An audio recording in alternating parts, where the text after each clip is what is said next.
Hola, la figura de José el soñador, Yosef Aholem, dentro de la narrativa bíblica, sobre todo en el libro de Génesis, donde él aparece y toda la saga de su historia, es una figura muy controvertida por un lado, pero también muy multifacética.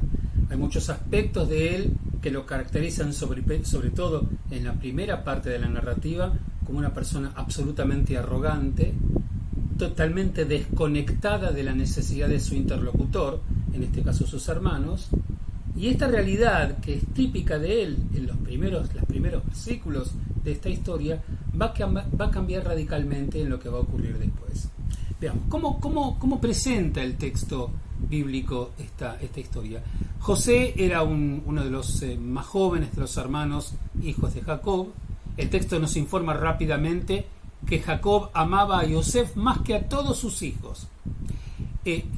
Esto no le generaba a Yosef una obligación de ser más cuidadoso o de ser cuidadoso en general cuando hablaba con sus hermanos, para no generar más envidia, digamos.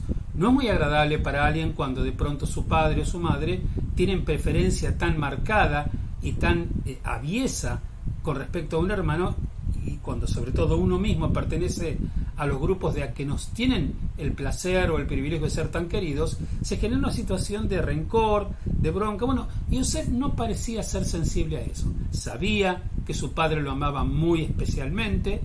El texto nos cuenta que tanto lo quería su padre que le había comprado una túnica especial, túnica de príncipes, y él caminaba con esa túnica, la tenía puesta todo el tiempo, aparentemente para mostrar esa predilección que el padre tenía con él. Por supuesto, con el paso del tiempo, Yosef, sobre todo cuando estaba con sus hermanos, generaba una situación de odio y de rencor que iba creciendo todo el tiempo en el sentimiento de ellos. Yosef, que tenía esta particularidad, él es famoso por esto, que soñaba sueños, y en el texto bíblico los sueños muchas veces tienen dimensión profética, en el sentido que aparecen así los sueños como quien sueña algo, siempre tenía un significado, ¿no? Si era el pensamiento en la antigüedad. Entonces, bueno, él soñaba que algún día él se iba a enseñorear por sobre sus hermanos, y él contaba a sus hermanos que él iba a tener esta característica, ¿no? Entonces juntaba a los hermanos y le dice, bueno, hoy soñé que había un montón de parvas, ¿no es cierto?, de espigas que se estaban recogiendo en el campo, y bueno, y se dividieron en dos espigas, y las espigas que los representaban ustedes se inclinaban ante mí. Y Yosef nos decía, bueno, mejor no le cuento a mis hermanos esto porque los va a irritar. Entonces, dice el texto, los hermanos lo empezaron a odiar más. Ya le tenían bronca por la preferencia del padre, le tenían bronca por el vestido que tenía, le tenían bronca porque él contaba estas historias, y no conforme con esto vuelve a contar otra historia, esta vez respecto de las estrellas, el sol y la luna, que se inclinaban ante él directamente, él ya apareciendo no como un elemento simbólico, sino directamente a él, y se le inclinaban a él.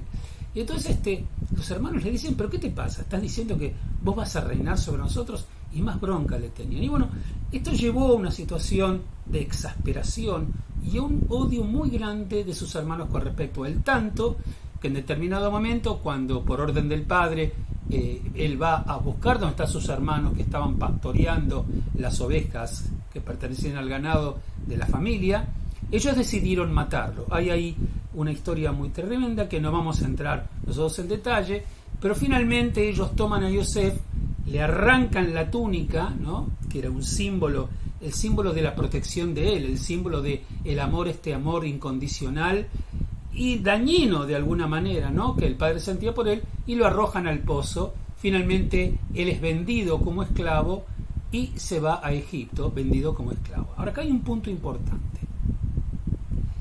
Yosef no tenía grandes virtudes, por lo menos en la primera parte donde él aparece. Él es desconsiderado con sus hermanos, no le importa para nada que su padre ostensiblemente lo prefiera a él, y no tiene inconveniente en una y otra vez contar a los hermanos cuán importante es él y cómo va a ser el día de mañana él como un rey y soberano respecto de todos ellos. Ahora, no obstante esto, él seguía con todo eso. Entonces podemos agregar inclusive que el texto anuncia el hecho de que Yosef le contaba al padre Jacob todas las cosas que no hacían bien sus hermanos. Era como una especie de, como decimos en castellano, un buchón. ¿no?, respecto de cómo son las cosas. Y el padre tomaba esto, o sea, no se controlaba y tampoco ayudaba a que el vínculo entre Yosef y sus hermanos sea mejor. Ahora bien, cuando Yosef es desnudado, porque le sacan esa túnica, lo arrojan al pozo y finalmente su vida en Egipto, cuando es vendido como esclavo, comienza a desarrollarse, no dice eso el texto, pero surge la pregunta: ¿cómo va a ser el Yosef después de esa experiencia?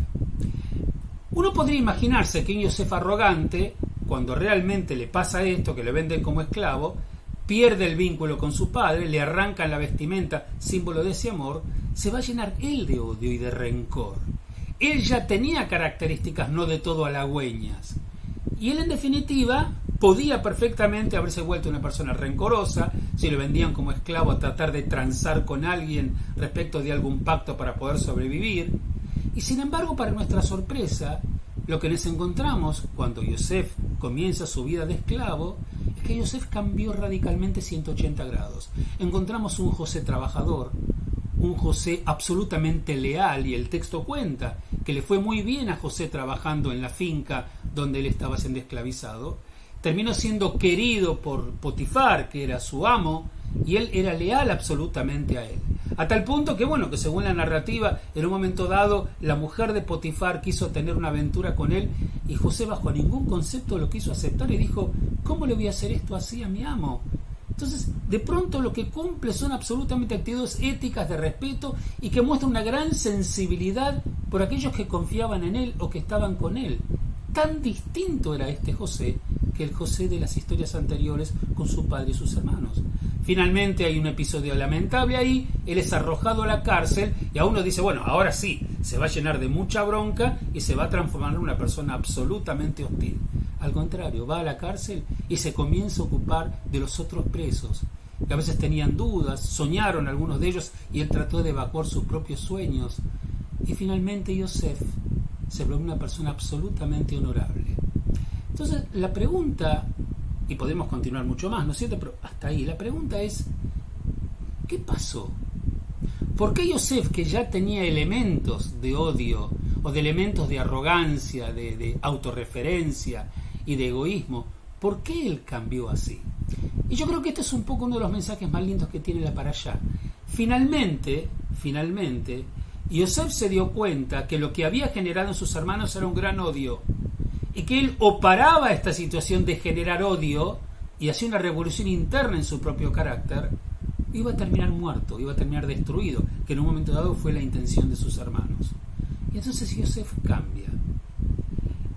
Quizás el mensaje acá sea que cuando uno vive una experiencia traumática, uno mismo tiene que tomar la decisión de qué hacer con eso. Cuando te toca vivir algo intenso, algo duro, algo terrible, y sobrevivís a eso y seguís adelante, ¿qué haces? Una posibilidad de llenarte de odio, llenarte de bronca, tener autocompasión y decir ¿por qué me hicieron eso a mí? Y caminar por la vida siempre tratando de que los demás paguen por eso que te ocurrió a vos. Y la otra que podés hacer es pensar ¿por qué llegué a esta situación? Tratar de ver cómo podés vos ser mejor. Y de un José que no le importaba el sentimiento de sus hermanos, se transformó en un José que le importaban hasta los presos de la cárcel, que le importaba ser leal a su patrón, que en definitiva él era su esclavo. Y sin embargo él cumplió con todo esto y finalmente pudo prosperar.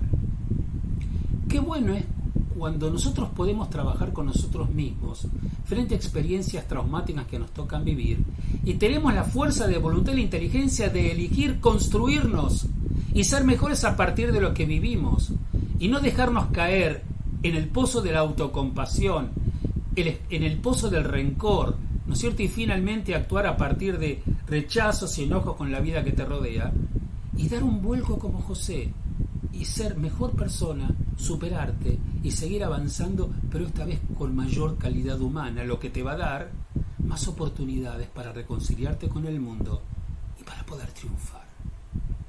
José lo logró, no importa que venía de un gran egoísmo. ¿Qué tal si nosotros, en situaciones que nos tocan vivir, también logramos hacer el mismo cambio? Shabbat Shalom y Hag Sameach para todos.